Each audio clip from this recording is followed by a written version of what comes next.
Yangbi Papuna Mapu, Sharatchandra Sharma say or Sigi Janda Manipura, Taramuk sitting a Janda Manipurgi topics say adding salt to the wound, Hibani, Madudi Asoputa Tumtak Hibani, Pibamdi, making a difficult situation even worse. Handagi Pibam Sekara, so on letter, Hanadi Pibam is so letter, Madugi Pibam do Amuke and a son by Pibamni, meaning the Hujikimaro in Manipura, Naga Pistoki, Lotion Gray. Lorecadore sign Tomoto, I have a nick lauber protest mayam since Marata. Hujixi Tang Tranpan, the Hogoriba, winter session parliament, Rajas Habamasung, Loksavani, Hogori State, all of the list Yara Matudi, Kanagadawa, Natragana passed out over Bill Singda, Citizenship Amendment Bilgi, Matangsi, list 16 Shubata. Taratruk Suba list later, probably Hayang Horga around town Kuninga Swite the CABC Parliament table Toropo Yavi Fivum Duni, BJP ki Hana support among the Lok Sabha election management manifesto the Yawani, among the Lok Sabha election management in the Ilamamne, Lok Sabha Yoromamne, Raja Sabha Yoroki the Kiwani, Adubu, Lok Sabha under election 2019 election Lura Matunda, among the power party showing Ilan Eloin Kang Liverpool, Ilakadore was it in Katobuki, was it same San Legre, Laibo upon the Manipurgi civil society or Rasangi Yangakanda. Miyang ying kan na marona sangja liba protest hujekti naga peace talks ni center amasung NSNIM amasung NNPCC mihu sing kari singwari chanaba swai gi kanna nungang nge yam pakhalingi tanja seida CAB do akhoi mamang da protest mayam ugramni madum su inkhalakadori laibo afam di asok pada thum thak pai duni aduga hana leijaraba hana phata leida phim do amuke hena phalanda ba haibagi area duni lone lengchen biriba gas strength ngay itang pambiri bese Soubam Nongpoknganba Convenor Legal Department BJP Manipur Pradesh ni hanamada Nongpoknganba taram luksari adugo Nongpoknganba ki oid lengchen biri bese Yumnamcha Dilipkumar Convenor Manipur People's Against Cape samna MANPAC to ni ay tamo dilip taram luksari adugo tamo dilip ki oid ay hek dieta thang phamini jadi bese ay Hemochandra Spokesperson Manipur Pradesh Congress Committee ni tamo Hemochandra taram luksari ay hanam se tamo mayai daga phamne adugo phami myam sidagi Hanu Hajab and they would down. Senior Wenina. Ian Han was a tamo, they hold day damo. Han Yuahan Tiger, Han did our senior Wahan Tato Pudin Tamo. Tamo BJP Manipur Pradesh, Amasung Santa cited the can hide him to the Naga Peace Doctor Manipur Sokoya Wahom Yogi Habam Haitao. Even Cape Kimatang Lak Pursu, Mamang in a Mamangini, Handaki, Loksawa Matung 2019 Haying Siki. Session with the tank time pandin around 20 side expectory table torpa yawi film in tower. So I see the so Northern you and the soap to Nanaba Karasuhena. Kitang Semtok something get over close, Laka so expectory, but until I quite heck would get it up the hiding of the hiding of the Mipine of the Odia Tower. So I think say Swan Bebham Ladi, Manipur Gimaruina, civil society organization tower. MANPAC particular Cape key against her. Aduga Kokomi particular under Kitoxi. Tawa Kokomi have one in MANPAC, however, Mindituanba, civil society organization, Haragadi, Amtaniko Tamo, some Narakan Lady. Pibam Chetamo, so put a Tum Takpa, Aduga, Han and a Pata the letter of Pim to the Amukena Satian with him do, Odo River Yabiningra. One to me, Aduga see, Pekapaka Simusu Yam the Zanaba. Aduga topic itself, Yamna Hen the Zanana. Putopir Panena, Lobjay. Thank you, Dama. The Sangna Garina Zumutakpa, Adago Huin Zumchung, La Edo, Adumang, Garina, Sayna, can't end up. Huin Zumchung, La who is Sativa? I am so to them. Adunia, Fujiki, Submoney, Aquina, government, the Tangali demand issue, government, Kumi Basisu, both central government and the state government. Money have the kind of them. Nasagi Hana Kugi, Hujikila, Yamna burning over framework agreement, Gimatang, the high issue. What are the contents, what are the inside the framework agreement? Hibani, Mado came the Yog, they came there and hide to get up, Manana Shebi, Gimatang, so Matam to the election, Mayada, Mayam Naganaton, High Kibasi, Kainoida, specific provision, Hapkani, Northeast Kidamata. Northeast Ki cannot talk the Naba, soak the Nabagi, safeguard on the Naba, specific provision, Hapkani, Hibanaba. High specific provision dom. How could the war what are the provisions? हाई बदु protect तौनबगी अखोगी ओइबा socio cultural and द सिगी कनो मैम सिंजे protect तौनब करी करी नो हापदोइसे सि मसी हानदगी सुदुम हंगदना लाई मैमना अदुगा cultural linguistic and other rights मैम सिंजे नॉर्थर्न रीजन की लाइरिबो स्टेट सिंजे सोक्तनबा हाबिगने ना हाइबदो अदा अखोइना हुजगी मैनपेक ना मपुंग ओइना चंगसनजरैसी हौखिबा डिसेंबर जनवरी सिदगी हम कन्ना चंगसलक्तना हुजगी सीएबी हाइबसिटी अखोगी लाइरिबा हानदगी ओवर पॉपुलेटेड ओइदना पॉपुलेशन एक्सप्लोजन थोगदोरबा सिगी तांजा सैसिदा मणिपुर गुंबा स्टेट अमददी अखोगी पिकसु पिकपा अदुगा जोग्राफिकली यामना पिकपा लोइनना ओवर पॉपुलेटेड ओइरबा स्टेट सिददी सीएबी पोर्सलगु मतमदा अखोइजे अमुक हेना चौ चैथेंग अमा नंगनी हाइबसिगी मसिगी डायमेंशन सिदा अखोइना गवर्नमेंट दा मसि सुंया यारोय मसि चना हनबिगनु ओना तंगनदना लापनी अदुबु हयेंग हौगदोरिबा 18 November दगी हौगदोरिबा सुंबा बोर्ड पार्लियामेंट अनिमकी सेशन सिदा पुथोने दना हुजिक एजेंडा दा हापे से द बिजनेस की लिस्ट यावरे अदुददी अखोइ तुमिन लेबे यारक्तरे अदुनने अखोइसु फ्रेमवर्क एग्रीमेंट की यामना बर्निंग ओइरिबा मियाम जे हौजिकती फ्रेमवर्क एग्रीमेंट की अखोइ इंटीग्रिटी काइबे यारोय नॉट ओनली जोग्राफिकल इंटीग्रिटी नते मसिदा any administrative any sort of any type of integrity मसिदा कोइ एम फाइनल एग्रीमेंट लाकदोरे फाइनल एग्रीमेंट अमा लाकदोरे हानना ऑलरेडी म्यूचुअल कनोमा एग्रीमेंट अमा लैग्रे सेटलमेंट अमा फाइनल सेटलमेंट पोरक्तना एग्रीमेंट अमा साइन तौनगदोरे हाइबसिगी मतांग सैसिदा कन्ना लाउरिङै सिदा अखोइसि हानदगिसु मसिगी सीएबीसी अखोइ लाउनिंगदना दुम लैरबा लाउफम जु थोबा अदुदा इशू अनि से ओवरलैपिंग तौरपसिना मरम ओइरकाना अखोइदा चममनबनी अदु मसिगी कनोसिजु कंडीशन जी ताननबा सेंट्रल गवर्नमेंट सिनबनी सिनेबा अखोइना लौरिसे सेंट्रल गवर्नमेंट सिल्लिबदी करिनो लैरिबा नॉर्थ ईस्ट की नागालैंड मणिपुर मिजोरम अरुणाचल प्रदेश असम त्रिपुरा को मेघालय मैम से पुल्लकान अखोइना मैनपेक ना कनो तौरकान कोऑर्डिनेट तौरकान हौजिक नेफिप हैनम सेमग्रे नेफिप से अखोइना यामना पिकना सेमजरगसो अखोइना खंजबा मतमदा मसी कनोदा सेंट्रल गवर्नमेंट दा याम अचौबा कनो अमा चैथेंग अमा पिगने न लौइ अदुना मरम ओइदना नागालैंड खाइदोंनबा याम कन होनरे अखोइगी मरकसिदगी नागालैंड से अखोइगी मरकसिदगी नागालैंड की सी कमायना खाइदोके हाइदा फ्रेमवर्क एग्रीमेंट की मतंगदा नागासिंगा अखोइगदी पुनबा यादनबगी दमकता अकनबा अचौबा पॉलिसी म सिल्लकांदा हौजिक मणिपुरदा लैबा नागासिंग हाइजरिबसिंगसिगा सोकोल नागासिंगा मितैसिंगा अनिसी की मरकता डिवाइड तौननबा सिल्लकांदा अनिसी येंथिनरिङैसिदा अमुक न तौसलैनेब सीएबीसी थांजलैनेब अदुना सिगी इंडिया की डिवाइड एंड रूल पॉलिसी से हंदकते यामना डिस्टिंक्टली उबो फंगी अदुना सीएबीसी मखोइना ऑलरेडी कनोदा हापख्रबनी नोट ऑफ कनोदा हापे मखोइगी ओइबा मैनिफेस्टो दा हापख्रबनी अदगी बकमा यामना प्रायोरिटी दसु लिस्ट दा हापतना सीएबीसी चन्नरगा मिगिदी आदा लैरिबा फॉरेन कंट्री अहुम दा लैरिबा अवारो या अवावा नंगबा कनो सिंगदु पुसलकनी हाइबनी अखोइगी दना अखोइना हानना ओवरऑल ओवर पॉपुलेटेड ओइदना लैरबा स्टेट सिदा आईएलपीसु चनबी यादबा चना हंदबा करिबा मखन की प्रोटेक्शन अमता लैतबा मफम सैसिदा अदुगुबा सेबी मु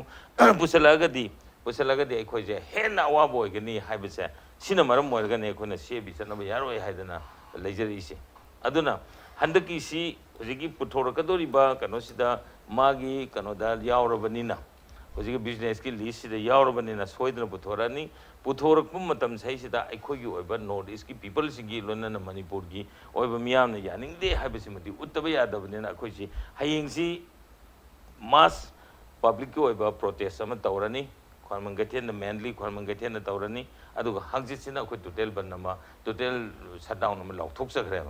मसी करिगिनोइदा मसी just to show to the strength si central government da ko yaning de ha baje strongly bam na yarak ta bun ni hangai ki naga stock mamang da kp karigi protest leigre kitang amuk ga hetare kitang amuk makon mo thok na leibdo pura handok podina taba aura ga din ngai leibani aduga hojik ngarang han urisna amaroina ko komagi series of protests against ngasai gi naga stock to manipur gi film kahani no habagi demand da अदु गिदु अमु खितंग अमु कोनो तरकांदा हयेंदगी ख्वायमन केथेन the उदुरसे मु cake पिनि तामो अदुगा करिम कांदा KFC Naga peace talk की कन ज्ञान तानद्रिंगे समम नगे मरक्स KFC इनबाइसे करिम कांदा सेंटर की थोइना सिनबा पो माली हैबगी एरिया द तामो थबिरसे पुंगांबा मरोइना आइना लाचनिंग बुसिन पुंगांबदा हांदगे दुम हाइबी मदुरि सेंटर की बीजेपी की सेंटर की leadership Amit Shah union home minister prime minister यावना अदुगा सोमदा चीफ मिनिस्टर थंबीबसु सेंटर की लीडरशिप की एश्योरेंस है अदुक मति कल्ली कोई खितंग हंदोक से कोई खितंग पाखत पचे खितंग फादसी हाइबगी एरिया में थंबिग्रे नसाइगी मरोइना नगा पिस्टोक की मतंग सिमा लोशलपगी एरियास निको अदुगा प्लस केप की मतंग सिमा हुजिकन ngangnarisi हंदक पुथोरकदोरिसे सम न्यू क्लोजेस खरा उबो फंगनी मदुरी नॉर्थ ईस्टर्न सिंग येंगाकांदा क्लोज खरा हापको याबी एरिया दु उद्रिमिना खंगदी नोंपोंगांबा टॉपिक ते ममिंग धोंदोरे मदुदी असोपद थुम थाकपनेना हाना खरा पाखली मरकता अमुकेन पाखलन बने हाइबनी सोक्तन ऑलरेडी लेरमनी थुम थाकजन दोरिमनी हानागी फतन लेरब फिल्मदो अमोयना साथियन दोरिनी हाइनी अदुगा तसेंग BJP Manipur Pradesh plus centre की बीजेपी ना केम सोय नागा पिस्टोक न मणिपुर सोय अदुगा keep to some new clauses can be seen अदुगा मरोय नॉर्थ ईस्टर्न की करीगी इंटरेस्ट सोक्तना हाइबनी स्वाई से असोपद थुम थाकपैना थोलुरिबा आइगी टॉपिक से लांदोरिब्रा सिनी चुमे तसेंगना हागदी मसिगी टॉपिक सिमक्सु ममिंग हाइतारे को ममिंग अखोगी मियेंगदगी मसि खितंग चुम्बा वाटप्राइने खले ओके मरमदी अखोगी हानदी टॉपिक ममिंग से खितंग चुम्बा वाटपा मारबदु आई हाइजे दुनिया दुने मरमदी कइगिनो मरमसी कइगिनो हाकांदा एडिंग सोल टू द वोन अमा लेरकांदा सोल थाक पाइबनिबा उजागी अखोगी ngasiगी इम्पैक्ट की बिगिना थोनबेसना हानगी गवर्नमेंट अखोई नागा पिस्टोक की मतंग द वोन अमा लेरे अरे हुजिक के मु पुसलागा थुम थाकचेलेना अदुगी वखलोन माली सिगी ममिंग पाखतपै मथक्ता पाखतपम सु हापरे हाइबनि पाखतपगी मथक्ता पाखतप नत्रे सिगी ममिंग सिदि छोक्तन लेरम मतमदुदा थुम थाकचले हाइबा पोनेबा अदा आइना हाइजे निंगिना तसेंगमक्ति सुमाइन तोरे तसेंगमक्ति ngसाइगी adding salt to the wound से मसिगी तसेंगबा अर्थ हलकप तारगदि इन इंग्लिश ता making a difficult situation even worse हाइबनि हानना फत्रब फिबम दो अमुके न फतनदे हाइबनि साकेन बदुनि मसिगी मियेंग से आइना थमजेनिंगिना सागी फत्रे सोए आइना हाइबा मियेंग सिमक्ति अखोगी मोतदी नागा पिस्टोक की मतंगदी चुम्बा नत्तबनिना सोपा नत्रगा फिल्म फत्ते हाइबदुदी नत्ते सिने कोइने थमजेनिंगा ओके एंड व्हाट अबाउट केप मरम जिकिचे कदोबगी सो कोइदा हानसु अना मयाम हाइक्रे कोइगी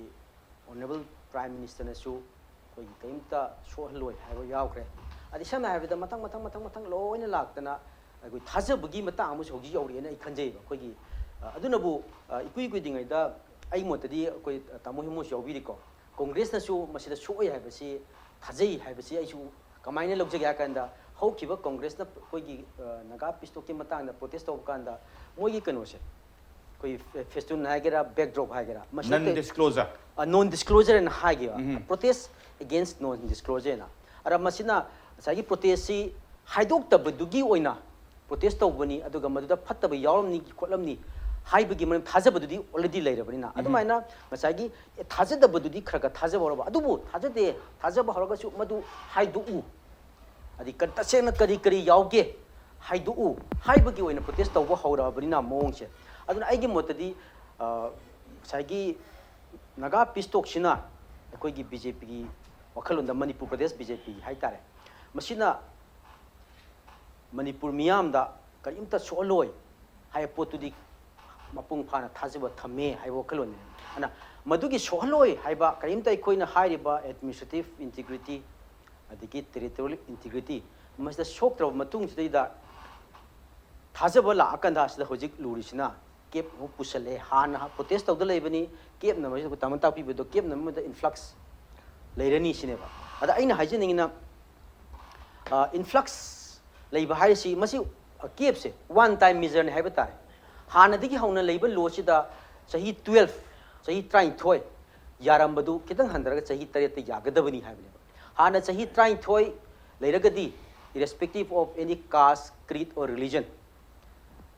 illegal immigrants or सही 33 सी लेरगदी मदु यारे हाइले मदु सही 33 दि ख तेंजिल ले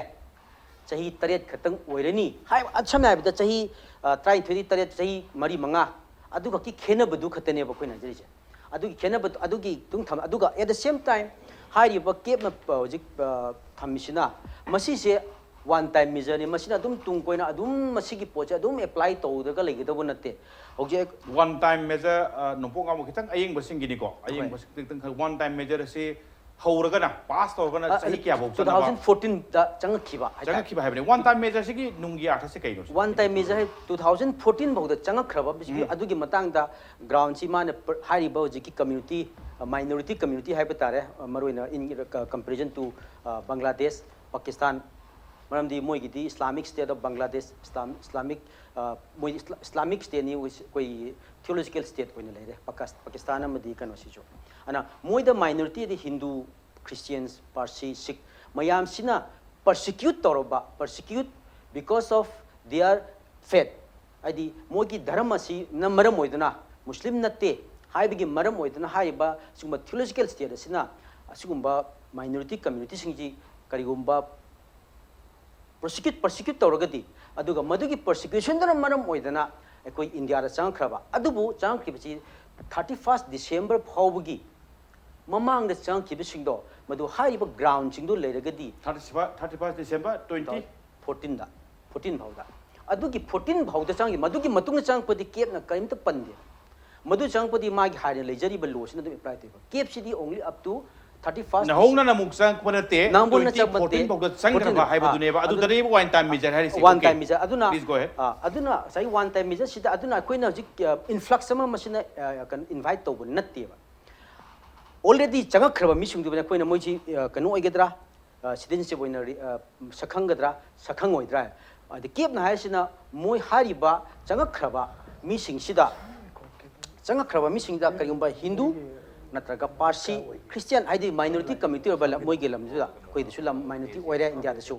haiba mi singduna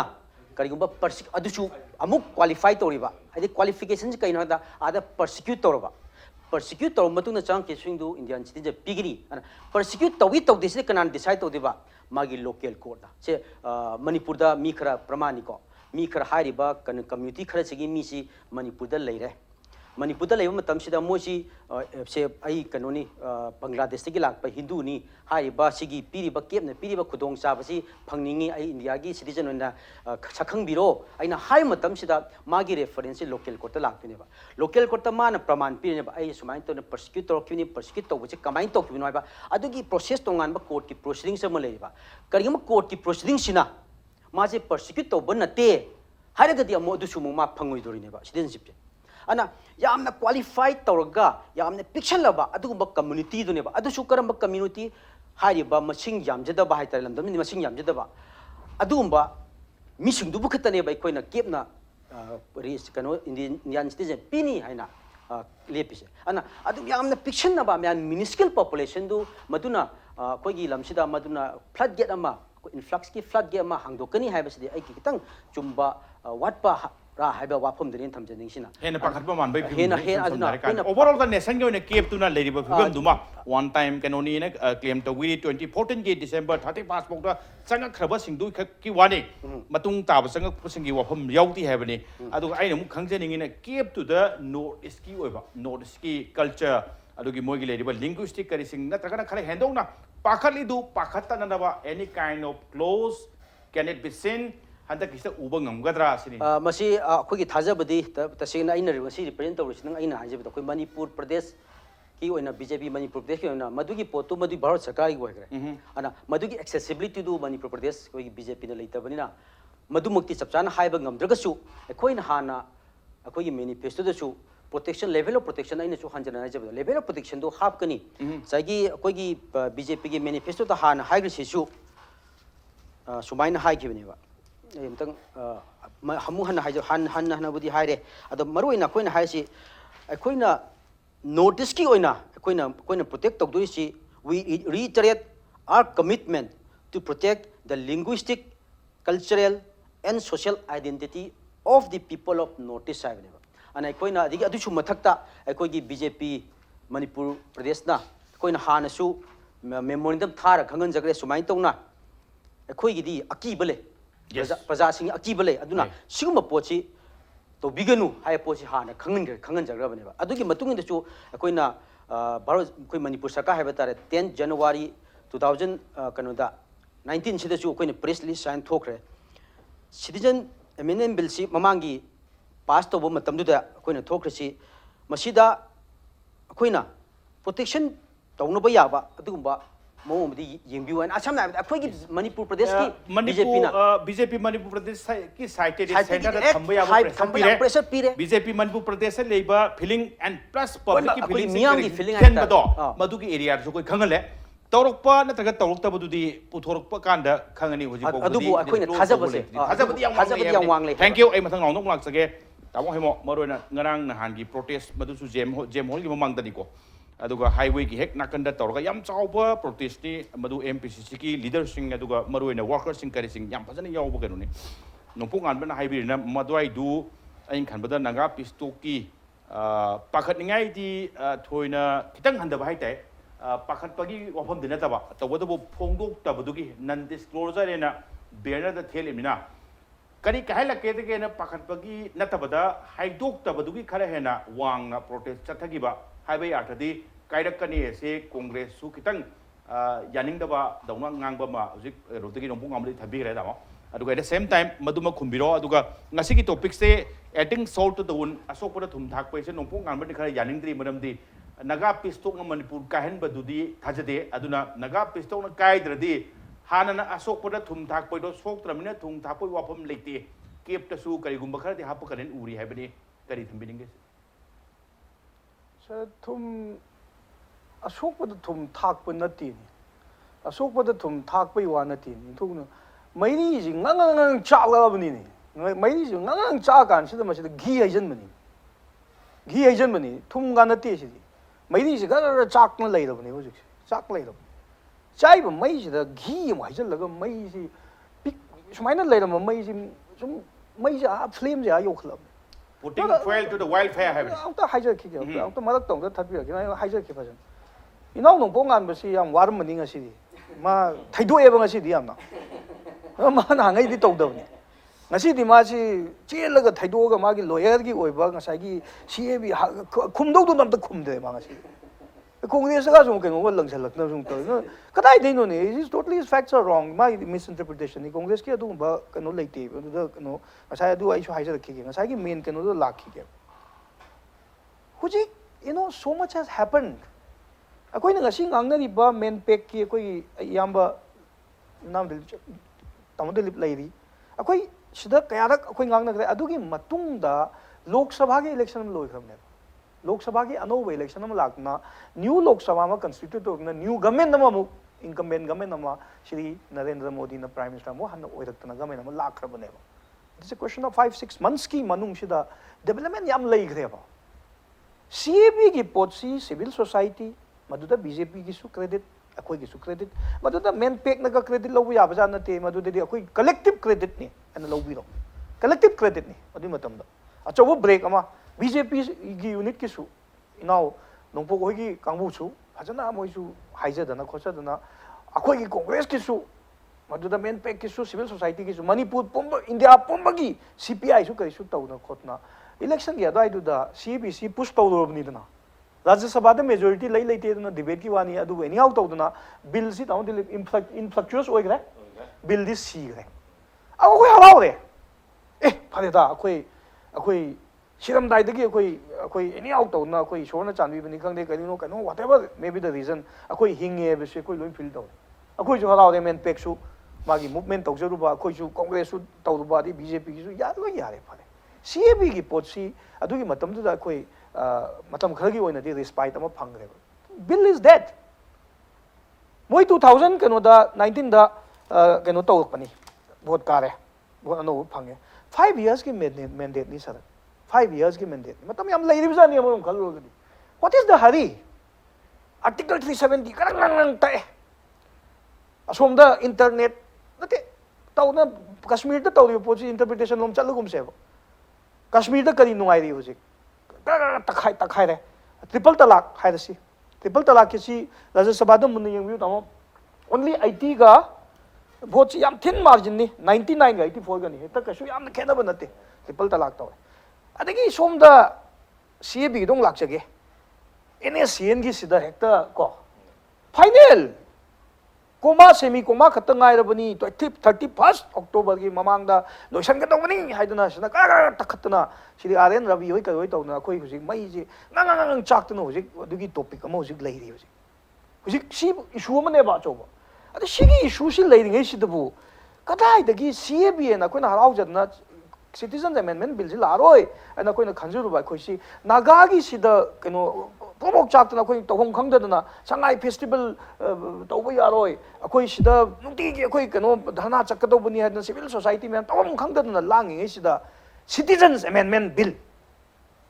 27 ꯕꯤꯜꯁꯅꯤ ꯃꯈꯣꯏꯅ ꯂꯣꯛ ꯁꯚꯥꯗ ꯍꯟꯗꯛ ꯋꯤꯟꯇꯔ ꯁꯦꯁꯟꯁꯤꯗ ꯃꯈꯣꯏꯅ introduce ꯇꯧꯅꯦ ꯍꯥꯏꯔꯤꯁꯤꯗ ꯃꯦꯟ ꯑꯣꯏꯅ ꯌꯥꯎꯔꯤꯕꯁꯤ 27 ꯕꯤꯜꯁꯤꯒꯤ ꯃꯅꯨꯡꯁꯤꯗ CABꯁꯤ ꯌꯥꯎꯔꯦꯅ ꯍꯧꯖꯤꯛꯇꯤ ꯐꯣꯡꯉꯦꯕ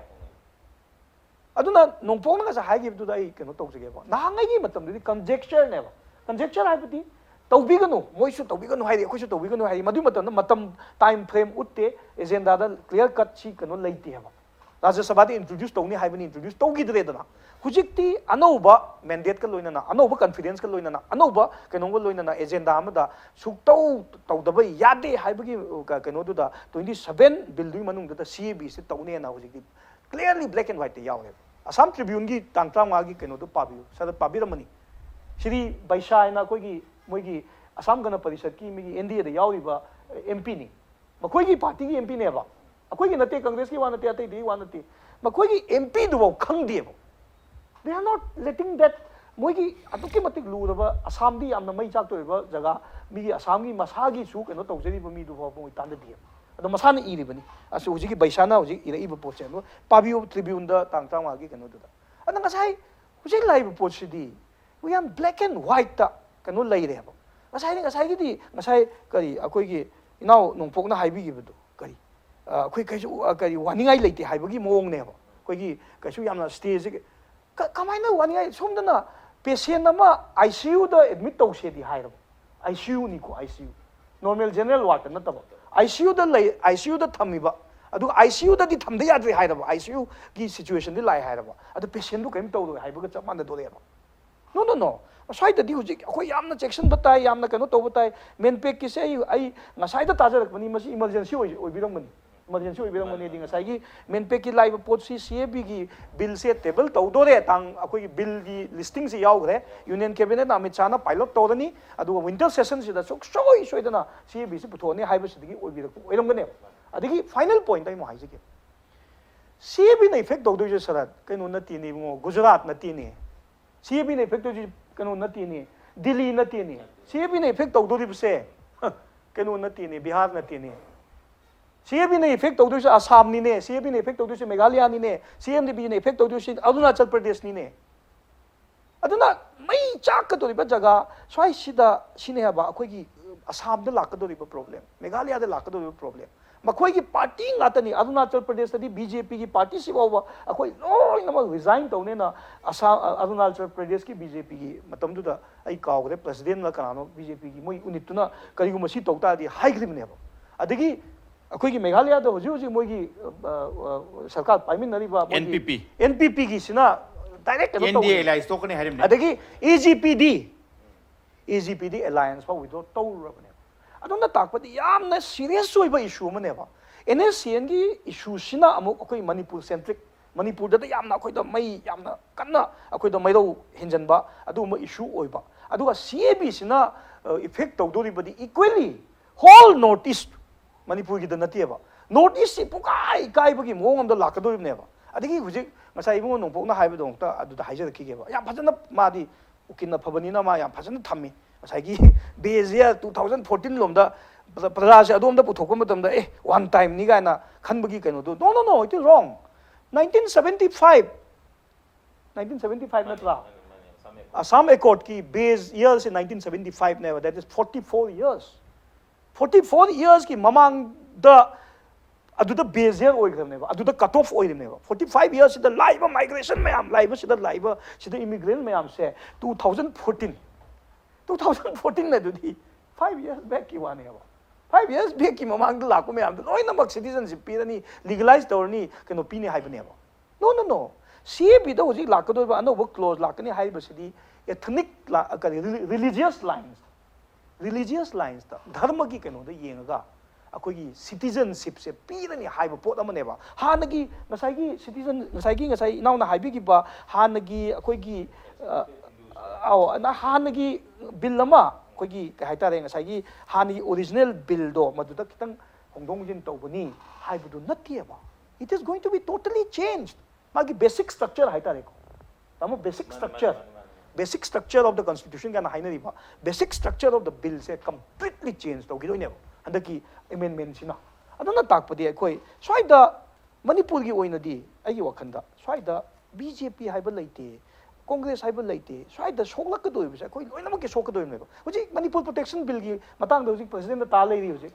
ILP gi manipur protection bill gi kanimta kano tawdri tikraba lakh kun ga nipan kun tha bau yaudaba koi gi phurup maitai tangkhul naga phurupta mayam ama leigre kuki adigi maitai gi muslims mayam pikraba koi gi pichagraba phurup asida sigumba lakpa matamda adugi consequence ne ba wari di asam dong te yeng asam da mi kaya sigre asam ai kot gi matang asam ga leiriba bangladesh ki masida borders da bangladesh tagi loin mak thumjil lakna asam da lakta gadi asam accord ki mi gi adugi matik chahi kaya gi struggle adu ngasi CAB sina loina mak dilute to ga mangan dori bane ba Manipur da ngasi koi gi wad na ILP gi sida koi na wad na tak khai din lai matam sida Manipur si koi border ni Burma da gi mayam am changsan lo persecution ta we ma adagi wari bo hairi ba adagi atop jaga sida gi koi gi Manipur da Meghalaya da na kano da changak pu matam da kari no to dos adai hai jaina atai su loin tos minungsi kitang leibiyo mioi bai se war gi matam da bau lan gi matam da bau ba ceasefire na koi gi ambulance ango bam to daga nongmai kam na ba lepe ba Nagagi sida tawam khang dan na koi wa na sida civil society mayam sida harau ningon chako bo koi ningon chako ro chako do mayam yaw ga families mayam ningon chako koi to ni sangai festival la koi yaw ga na to na duna tukki madik sentiment ji wang na lainari gi matang sida adu su matam kalai ni ko nasai matam kakta adu matam na matam kakna da bani final solution like 31st October na Aren Ravi na hairak padi Modi gi primo dagi 31st October gi mamang da Nagagi kano si lotion gadong ni hybrid laim na to Using na mo winter session ni fixed kano ni ay speaker hoy jara mi business advisory committee have se koi om Birla ji koi lok sabha gi speaker na table to daga phajana ma gi business advisory gi list to the black and white ta koi CAB se table to ni haigala avane ade that it is very different kadai dagi hanagi tu ka hujika manai edudi BJP ki Manipur ki stand ji hanagi phibam dugi adugi explanation na tum chatli ba madum da chatpi da no ba it is different now. The ground reality now, 5 months back, 6 months back, the reality duga. Hujik lairiba reality, akoi mang the tadna Manipur the tadna lairiba. Akoi realities me amase it is so different. And the swai the with one big difference te maroina 27 list bill on inkala yes 27 ni maduda 16 taratruk subada yaurga ning nong leiramni tamo dilip lakse bose lakke dikhalam mane do break han lokho laktai Madam Tamo Hemochandra and Sagi, a sopa tum taconate, Masidi, Majau, Guda, Tau, I didn't Takoyam Sheres Tunina. I took her Madam Chipito, Jareta, break him to Laksergeta. Break him to the Impake News, Agenda Manipur, young people put him keep him that, to put Laks again, Pake News, me and Tadun Nebio. Break him to the young people put him, I'm going to tell him, Moxari, Tamo Dilip, Nongpoknganba, the Heidi Heavy, Masai say. Naga pistoki matang duma thodona assurance supiram na doi duma kasu nonangai uidri heavy area dune pakat pakitang phada bi heavy area dune duga CAB gi su karikumba ahongba means northeastern state singi oinadi apik state mi yam da state oibina influx na yam ka hana pakat na tamo demographic imbalance ama sauna tholakani heavy aki budune madoi da su kitang akoi gi kitang khara kai tare tamo akhanda khara soi yorkani heavy area dune udrimina mamak su khangri BJP Manipur Pradesh ki side ki madu khangbong tiliti but still pressure dum pi lai have ni tamo sam nare kanda ado area du pakhat pa kitang phada bai du yadori bra sam nare kanda aduga men tamo amtang nei nang jeningi sina ngasai atho nopong am thambi de one time kan oni hai tamo maro 2014 December 31st pokda sang po hai bani akhona sum uba khangbadana karim kanda kf chitang parliament da taseng na bill na pass taw agadi Chongthal la kena ngai basu mayam de leiba male aduga maroina changbu chang khradi aikoi su 2014 dei lai ena che chang pi beisen khamda khradi adum yam ka hena luhan dok di mande sam na hara kanda asam dana karim kanda NRC na khandu abdu kiep da mu thamo boi phiam dune amo pakhat kanoi si as a whole yadori bra aduga tamo ai ngasai haidi haijak thamni protest ki matang yeng pa kanda na tamo kep ki su to aduga pisto ki su to Masai tamo plan to mali haibagi area mi yaw rum tamo sam hara kanda protest kasi tamo changchen basi masi kano ne Gasaina Wang Yang the Kumning. Please Yam go ahead. Kumning of an Please go ahead. Yam Kumning of an Agasagi,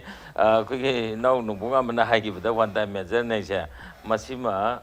totally denied the way, Masisway Yade, Madam Di Kaino, Hosigi. 2014 की 31 December powder लाइकिबा हाइबा city already मोइदी exim तौखरे मोइदी Ministry of Home Affairs Government of India ना 2015 की 7 December दा 7 September दा ना notification में थोकरे बा GSR 685 within bracket E passport entry into India amendment rule 2015 सीधा अदाकी मुझ GSR 686 Foreigners Amendment Order 2015 naina sida tho isi karigino especially those who enter India without any valid document ko passport yaudраsu valid document the paidana sanga khiba singdo 31st December 2014 bhaw mamang sanga khabi sing adudi ngasai mani hana leijarami ba foreigners act na amasung masigi passport and the kano che entry into India ba passport ki amendment che Shina cannot talk the Mochi sung by Yaram Dabado, Madu Emen Taukan Moito, already exim Taureba. Adu already 2014 Bawim among the lake, Adu the Haribo order and is in a GSR order and is in already Moiti exim Tokra, Moyaba, Pitogreba. Adu is a problem like Teva. Adu the Hujis the one time measure, they say soon and the Maram di Kainoida, one time measure wedding as I get Home Affairs or Kano Anishina notification, Anishina, Adumok Home Affairs approved Taurakan, the Toker order, and Modi already Sanakrabaneva. 2015 gi kanos now orders in a sana greba ado hujila isidi kainoida lakadori ba kano singa se karinoida ngasagi religious line da high river country ahum jigi laiba high river lining list taruk sat pakangbu se machine bula agadi hujigi high river CABC makha se ida moisi loinam exhibition pibagi wane ba ado moina high he go with the Gina BJP na Hydran Lapose Kainoida, Masi Irai line Heta Moise Kanoni, Hydran Hindu Serpania, the Losan Gadabanate, persecuted Hindu ni, Hibese, persecuted Hindu Nisikan and Leko the magistrate amana or competent court on my local the Thagani High. India is an the local court or you, local police station, or you, any government official is in the Tabak City, always Masidi complicated or Heidi Mabu certificate Pang by Jam Arubanate. Huji young view, ILP Sana Riba, Kanose Nagaland Sam. Nagaland the Lakba, Matamda, Siak Toba Saisida, Kari Payam Gan Havada, Akoy Manipur, the Sang and Navidam, the ILP Suni later Gazu, Sum Nadagi affidavit Amaka Pyraga, Sanga, Adagi Akoy SDO, Natrana SDC, Amagi, already blank paper the SDO. Natrana SDC hidden government of Manipur sign Toraga blank paper on Piraga, Adu the Mayang, do Maming Salagan, Adu Lagasum Sang Eva. Masika Noida, Nagaland the Tauribasi, Uzigi Hariba documents, Masi Nagaland the Sang Navagita Moxu Moida Yam Arubu Oideva. Adamanta Ashamda, Leramiva, Mayam, Zizik 2014, Yuanati, Aquina Piri City. 2014-15 Yuaka, sooner than 1951 Bejar, Ogadam have never Manipur lazy. Manipur ki ILP ki bill the yauri se 2018 ki Manipur people bill 2018 the yauri se BJR should be as on kanwan never 1951 never BJR se 1951 the BJR ogani hiring ai se ngarang nahan khakta da lagwa 2014 ki 15 ki adu exam tawgre hire loina mo kok thok betara di ngasi jiribam da fari ba jiribam ki get da fari ba Bangladesh kanwan ne dana Assamese ne natragana CA sang pai da document pai da Assami ne ne lady se masi CAB Sanadring, the Gihona, High River 35 Ganogi, amendment rule Anise, second notification Anise, Sine exim Taureka, Adugi Bakha Kudong Java, Lauraga, Sangapa, Bangladesh, Uram Gado never. Aduna Maramoidana, Ashamda, NRCG final list, Pongo Matamda, Pongo Bagi, head no ambassador, I call Mizoram Chaleva. Mizoram gets the Leramba lines, Jiki passport gets the Leramba, Satin Sang Razani. The high was a kite, they know have the Assam company hired the Moy, Yam couldn't say, however. Aduna 19 lakh C influx ne Moina, Masi Canone, Hidena, immigrant, NRC, immigrant, illegal immigrant, and a final tower. Now, Adu Matung the Gidi, Mohuji, 3-4 lakhs, at the demo, more screening with the further Adu Dugi immigration officer, but the exim tower and later. Sumaisum Taurakan, the old Nasagi, Laktara, Mari Mangasa, Laktra Mitrang Masi, the Christ Sangragada, Assam the Karam Lake, neighboring states in the Go, Manipur, the Kerala, Amada Kerala, Tripura, the Sangrani. ꯑꯗꯨꯃꯥꯏꯅ ꯇꯧꯗꯅ ꯁꯤꯒꯤ ꯃꯌꯥꯝꯁꯦ ꯃꯁꯤ ꯑꯩꯈꯣꯏ ꯀꯅꯥꯅ protect ꯇꯧꯗꯣꯏꯅꯣ ꯁꯤꯅꯤꯗ ꯃꯁꯤ ꯇꯧꯕ ꯃꯇꯝꯗ ꯃꯦꯟꯄꯦꯛꯀꯤ ꯂꯩꯔꯤꯕ ꯃꯦꯝꯕꯔꯁꯤꯡ ꯃꯅꯤꯄꯨꯔꯒꯤ ꯃꯦꯝꯕꯔ ꯈꯛꯇꯒꯤ ꯄꯣꯂꯤꯇꯤꯁꯤꯌꯥꯟ ꯈꯛꯇ ꯁꯣꯛꯀꯗꯕ ꯅꯠꯇꯦꯕ almost all the people genuine people ꯄꯨꯝꯅꯃꯛꯁꯦ ꯁꯣꯛꯀꯅꯤ ꯍꯥꯏꯕꯅꯦꯕ ꯑꯗꯨꯗ ꯃꯔꯝ ꯑꯣꯏꯗꯅ CAB ꯑꯗꯨꯅ ꯃꯥꯅ ꯄꯨꯊꯣꯔꯛꯏꯕꯁꯦ ꯅꯠꯇ꯭ꯔꯒꯗꯤ ꯍꯧꯖꯤꯛꯀꯤ ꯅꯣꯇꯤꯐꯤꯀꯦꯁꯟ ꯑꯃꯅꯤꯁꯤꯅ ꯑꯗꯨꯝ ꯌꯥꯈ꯭ꯔꯦꯅ ꯐꯣꯔꯤꯕꯔ ꯃꯁꯤ ꯆꯪꯕ ꯌꯥꯅꯅꯕꯒꯤ ꯔꯨꯝ ꯑꯃ ꯁꯦꯝꯅꯅꯕꯒꯤꯗꯃꯛꯇ CABꯅ ꯁꯤꯒꯤ ꯑꯦꯃꯦꯟꯃꯦꯟ ꯕꯤꯜꯁꯤ ꯄꯨꯊꯣꯔꯛꯏꯅꯦꯕ ꯇꯔꯥꯏꯕ ꯃꯤꯑꯣꯏ ꯈꯔ ꯈꯛꯀꯤ ꯅꯠꯇꯦꯕ ꯃꯗꯨꯗ ꯌꯥꯝ ꯂꯥꯏꯅ ꯍꯦꯛꯇ ꯑꯩꯈꯣꯏꯅ ꯁꯣꯛꯍꯜꯂꯣꯏꯅ ꯍꯥꯏꯕꯗꯤ ꯌꯥꯗꯦꯕ ꯑꯗꯨꯅ ꯉꯁꯥꯏꯒꯤ ꯑꯃꯅ ꯍꯧꯖꯤꯛꯀꯤ ꯍꯥꯏꯕ ꯐ꯭ꯔꯦꯝꯋꯥꯔꯛ ꯑꯦꯒ꯭ꯔꯤꯃꯦꯟꯒꯤ ꯃꯇꯥꯡꯗꯨꯗꯗꯤ ꯑꯩꯈꯣꯏꯅ ꯅꯩꯅꯗ꯭ꯔꯕꯒꯤ ꯋꯥꯅꯤꯀꯣ ꯃꯗꯨꯒꯤ ꯑꯃ ꯀꯔꯤꯒꯨꯝꯕ ꯑꯝꯇ ꯄꯨꯊꯣꯔꯛꯇꯕꯅꯤꯅ ꯉꯁꯥꯏꯒꯤ ꯃꯤꯌꯥꯝꯗ ꯊꯥꯖꯗꯦꯅ ꯑꯗꯨꯝ ꯍꯥꯏꯕꯗꯨꯅꯤ ꯑꯗ ꯁꯤꯒꯤꯗꯗꯤ ꯑꯩꯈꯣꯏꯅ ꯎꯠꯂꯛꯇꯕꯒꯤ ꯅꯠꯇꯦ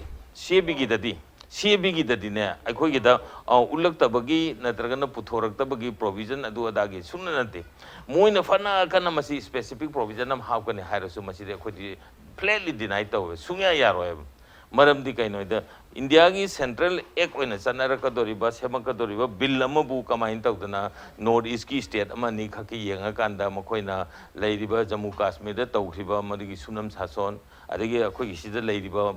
ꯀꯩꯅꯣꯒꯤ ꯐ꯭ꯔꯦꯝꯋꯥꯔꯛ ꯑꯦꯒ꯭ꯔꯤꯃꯦꯟꯒꯤ ꯃꯇꯥꯡꯗ ꯆꯠꯊꯔꯛꯏꯕ ꯁꯤꯒꯤ ꯄ꯭ꯔꯣꯁꯦꯁ ꯃꯁꯤ ꯃꯌꯥꯝꯁꯤꯗꯤ ꯑꯩꯈꯣꯏꯒꯤ ꯏꯟꯇꯔꯦꯁꯇ ꯏꯟꯗꯤꯌꯥ ꯒꯚꯔꯟꯃꯦꯟꯠꯅ ꯁꯨꯡꯇꯧ ꯇꯧꯗꯦ ꯍꯥꯏꯕꯁꯤꯃꯗꯤ ꯑꯩꯈꯣꯏ ꯄꯨꯝꯅꯃꯛꯅ ꯌꯥꯅꯔꯕ ꯑꯩꯈꯣꯏ ꯄꯨꯝꯅꯃꯛꯅ 100% ꯆꯤꯡꯅꯔꯕ ꯑꯃꯁꯨꯡ ꯊꯥꯖꯗ꯭ꯔꯕ ꯄꯣꯠ ꯑꯃꯅꯦꯕ ꯑꯗꯨꯃꯥꯏꯅ ꯑꯁꯤꯒꯤ ꯃꯔꯛꯁꯤꯗ ꯍꯧꯖꯤꯛꯀꯤ CABꯒꯤ ꯃꯇꯥꯡꯁꯤꯗꯗꯤ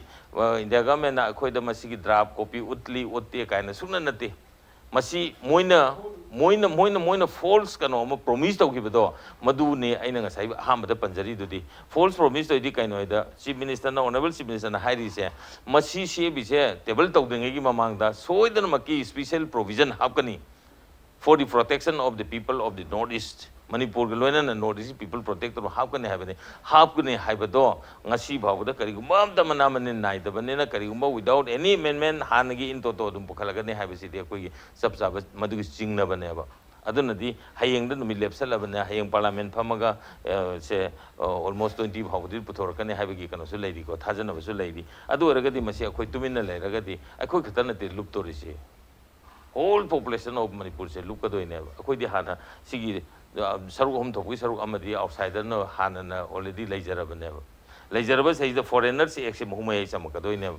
Madam the foreigners actually meant Taurakan to run 14 Bauda Sangbaya, Sumain Todana, Sisi Lake, wishing to the high Gim Taurena, Tokokatara day. Adagimusu, Tonga Namasidi already dropped Todana layer above table, Todana layer of never CABCT into to layer of Mango, Uraba Ponev, Adana Masidi, one time measure Sunanate, Adu high visit like Lagotargadi, High River, Aquina Indian National Singshini, Aquina Akiba Power Mivadi. India massaging say even Bengal Masao, you are some you can know you, Bihar Masao, you are quite in 1951 base, Yarsiki, Matung the Lakbagadi, they should possess, they should possess some Naraka Bangladesh and point plus to the Nati. Atopa, always state, Indian Sanakadorian, even Akiba, yes, low money, outsider. The Mongambo Congress citation state keep Manipur Pradesh Congress Committee citation, Wangang Loina plus. Tamo MANPAC plus civil society organization की most select high resi nasagi one time measure to ne adwa aduma sui and heavy wapum dune at the same time lai wapum the NRC like re moju bezier karikra yamna 75 ne akoju people's bill hare gadi hoji pokdu di tawdre tawra asu thoina ka do mandre the keep na ngamaga chator bina country go bill ne Manipur na tara northeastern gi oba thoidokpa special provision hapa haidoma Pangai Haibani Barbel Restaurant, Kadipi, Mali, which poked it when Udri, agitation, Puhalakani, Nasanji Wapam, Nihabi, Ariani, so I am happy to say Manipuri Mang by say Manipur, BJP, Manipur Pradesh, Yodo, Manipur, Haidagadi, Tamai Wapam sing, Kinariba, Pound River sings here. Still, Pakat Piru no Haibatan Jadu, Yadu Rivers. Yala, but the Koi Tamanashu, deny with Ovira, you one time measure not there. One time measure not in the Han already. Can order notification like Madunadum one time measure or Gadi Yar and Haima. I see Matanga in a Mukasuri and hygienic in a one time measure ni. Sagi notifications Anini Tokaja, Hominship Tokaja. Amana Kogi passport entry to India Act 1920 the Makada Topa Orderama. Adi Anishubada Kogi. Amana say Tamanama to foreigners Ada Sigi Tokiba Anishidania Queen at to the 31st December 2014 की कोई की cut off date अमा यावरसे अदा सिगी तमुना थोपीगी हारिबसे मसी अखोई cap हारिबा कोई हारिबा amendment bill सिदा सिने पुसलै सिगी अनिसे अदा माना पुसलै सिदा माना अदुना ने आइना सिगी सेक्शन 2 हाइब तारे अमेंडमेंट बिल की सेक्शन 2 से आइना हन पानिंगी सिना सेक्शन 2 सिना हाजी मागी प्रोवाइसो ने हप्चन मने प्रोवाइसो हप्चन मने कनो की सिटीजनशिप एक्ट अमेंडमेंट सेक्शन 2 सिदा प्रोवाइसो हापिसे माना हारिसे पर्सन बिलोंगिंग सागी मयाम यावरेको अदुगा विसे पासपोर्ट ऑफ एंट्री एक्ट 1920 अदु इलीगल हारिबा हुजिकी नोटिफिकेशन थोख्रि नोटिफिकेशन सेमदो सी इलीगल इमिग्रेंट डिफाइन तौबदुगी सही 33 दु यारम हाना सही 33 लेरमबसे सही 3 हंदरपनिबा इलीगल इमिग्रेंट सही अदु योंग ममांग द लेरम सही 33 की पोतु सही 3 हंदरकनी ना हुजिकी नोटिफिकेशन सिना थोइनेबा अदु हारिबा नोटिफिकेशन सी शेड्यूल दा हापिनेबा अदु हुजिक अमेंडमेंट कन से केप ता हापिसना हारिबा हुजिकी नोटिफिकेशन अनि सिदैदा यावरी बसिंगदो मदुगी पोतुरिबा कोइन अमेंडमेंट कर केप ता हपचलैबा कनोसे मदु चुमेबा नोट खेना बयाम लेबमना कनदा नोटिफिकेशन ओने थोगदी नोटिफिकेशन ओने थोगदी सी अकोइ लीगल प्रिंसिपल सम ले हाइतारे एक त यावबा प्रोविजन दुका नोटिफिकेशन हाइदि मसे कोइन एग्जीक्यूटिव एक्शन हाइतारे लेजिस्लेटिव एक्शन दुगा एग्जीक्यूटिव एक्शन से अनि से कॉन्फ्लिक्ट लाको मतम दुदा ऑलवेज लेजिस्लेटिव की प्रोविजन दुना ओवरराइड तोयबा अना अदुगी ओवरराइडिंग फैक्टर दु लैबरिना मसिगी हारिबो जिकी कनोसी मपुंग फाना जिकी नोटिफिकेशन मपुंग फाना इफेक्ट पिना बइदमुक्ता मसिगी केपसी पुथोकबे माना समना द हाना सही 33 यारा सही 33 की मनुंगदा कनो तरोमदु सही ममांगदा सही 3 ता हंद्रा पाइता अना सही खरागी गेपति लेरे अदुबो गसा अइना हाइजबदु माइना सिगी पोचिदा हान ऑलरेडी यारगा अदुना ने वन टाइम मेजर ना हाइजरिसे सही 2014 फाउद चांगप सिंगदुदा करम बनो हाइबदु सही कंडीशन आइन क्वालिफाइड एंट्री ना हाइसे प्रोसिक्यूशन तौबा मिसिंग अदुसु करम बमनदी हानदी धर्म कर्मा दिगी खोगी माइनॉरिटी फनॉरिटी मुस्लिम लोइमक जारमबदु मदु मु पिक्सल लैनि हाइतार पिक्सल लक पाइतार अदुना सही ओनली माइनॉरिटी दुदंग खतंग यागनी अदुसु करम बा 2031 December 2014 की ममांग चांगकी बसिंग हाइबा थोकिबा नोटिफिकेशन सिंगदु मसिगी एक्सिदा इनकॉर्पोरेट तौरगा ngसाइगी लीगल प्रोविजन अमा दरकार लेबदु खक हापगी पोथम वाफम ने आइता आइना अदुना ने वन टाइम मेजरनी अन हाइजरिसे ओके थैंक यू अदि ngसाइगी अखोइ तामोन ताकपिगेबा कनो कोइना कनोगी मतंगदो कोइना किरिसिदी साइगी कनो इंडिया सिटीजन सिंग अतै चांग पोसिनिन हाइ ताकपिजे मसिमदी खितंग आई कमेंट लेते हाइतार मरमदी Indian as being a part of the country मादी अदुगा फंडामेंटल राइट निना को एनीवेयर इन द कंट्री तुम चथोक चसिन याय फंडामेंटल राइट लेबिना मसि कमाइ तो कंट्रोल तौगे दे तोंगानबा मेकानिज्म अमा लानी ने खले अदुबो मदु याम कन केप कमरी लेना बदि नतेना अदुबो अदुगा खोइगे तामुना तापीगिबा अमसु यावरी खोइगे मणिपुर सिदा चांगपम मतम ची सिंगजी तामुन तापीदो ची सिंग लाइन लाइन लवी अदि सांगना कनो तोमी हैना अदुदी अइना कनो द या मांग थमजदिंगिना अदुदी अखोइगी सरकार सिना हेना सेक्शन तौरगदी मदुसु अइ फगद्रायना खले मयाम कन केप कमरी लेना बनतबा अदा होजिकी सिना अइना हाइजनि केप की ओइनदी अदुगुम्बा मेजर ओइबनिना अखोइगी मिपाइनिंगा याम तु लेते तो लोइना हानसु खोइगी हानसु तमनुसु ताकपिरि कनो मयाम एक्सपीरियंस मयाम पिबिग्रेना अदा होजिकी खोइ कनोसु एंकोनसु ताकपिबेदो सोइदम की याव कनिना कोइ थाजब लेना अदु माइनसु अखोइ अचेप थाजब लेबनिना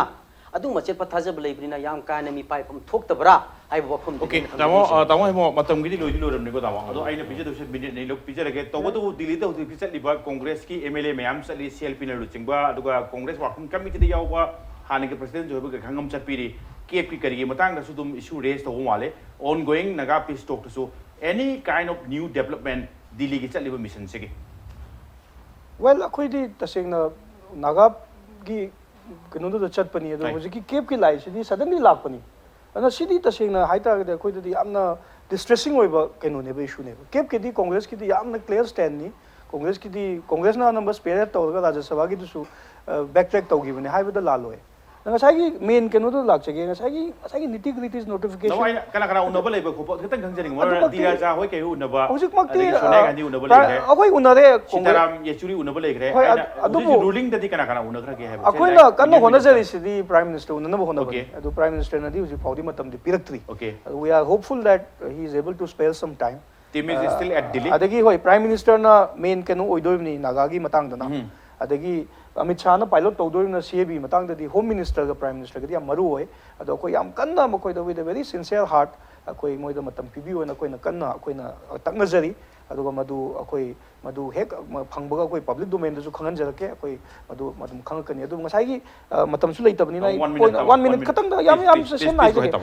ngasai tamo dilim na haibi gi ba inau nongpok na haibi gi ba mayam adu yamna ngasai gi notification executive order na haibu do Home Ministry notification ata de ngasai haibi gi ba 2015 gi akoi gi GSR 686 adagi GSR 685 na singba sidi matam gi akoi gi adjust tawna na bagi provision ne ba quite a maru view Nico Swaitana, quite a maru from the legislative point of view. Central Act Malakadonium. She executive ordination as I know no Pona High with Dumina. Central Act Parliament Act overriding with Kadoneva. Overriding Act with a Kadoneva. One time, Measure Kari logic no having. Come to me pining I late, can I name me pining I oil to him? 2000 no in the Assam Accord again 1951 ge koi Manipur protection bill gi base year no in the maxi eradicate to gido never no in the mutat khadoi never 2014 31 December bao gi manung ai chahi mari mama gi mamang da leram ma am no in the legalize to ga CABC automatic sathi act am oido never it will be an act which will have kaita affect the entire country Sigi ek city kanoda chalo habi apote ba Manipur protection bill lady Manipur gi dane ba aduna I just not just 3 seconds aduna sigi hujiki matang sidadi masigi sidi pachana common agenda oila na it is a very akoi gi atina labak thiba yamna wa ba akoi gi masida tohda ba yadaba akoi yamna matang oida bane ba mo CAB city in any form 하전 니가이죠 쇼이 오이데바 뭐이 우지 부토가도 이제 인토토 하는기 레이 폼도 부토가네 누가 나사이기 거기 집 미니스터나 하이리바 비나 하이리바 클로즈 농세 하전 니가이 오이데바 오케이 타조 바가노 세 빡 야데 아두문나 수니 아모롬다 맨팩 계속 프로테스트 레이레 아두가 호지 나가 피스 토키 마땅 하라는 코코무기 세리즈 오브 프로테스트 레이리 기게노 바가노 오드니 야보 어머디 프로테스트 세 우르모이도르니 해비 와르드니 노봉아마 마탐 로이긴 타우니 कोई कांग्रेस ने भी कोई याम पाकट P दिको अदो आई ना हाइजे कांग्रेस ने पाकट पे सी खुजा asylum loan 2015 दामा पास होन होने की बात एसाइलम लोग तो पास होन द मदुदी मोइ एनी प्रोसिक्यूट तो दी जाति खाइ बेतना ए पृथ्वी की छिन थुंगना इंडिया दे चंग भी आई बांग्लादेश लोइ म हाइरी अर हौजिता कोई की केप की लाक मत पाद पखलगा पॉलिटिक्स तो बुसिसु no ai na din nongpong amba kitang torogo loisan ke toromba mo asylum gi congress um puthoradi um khana borom chattori do khana ba tension lage nongpong amba aduga tamo delip aduga tamo mo tanda ngasi big news do lakbiba aduga ngasi gi agenda Manipur se mapung phan bibagi tamuk tai loselak pudi kai khumnu jeru guest of mo am kana thak ngasi gi tamuk tadi impact news agenda Manipur matang lo sanjana badanjar role adu bulandam se tholiba thawdo wa thok kya gi merik chum report ke tamak impact news mi ekta adun leibe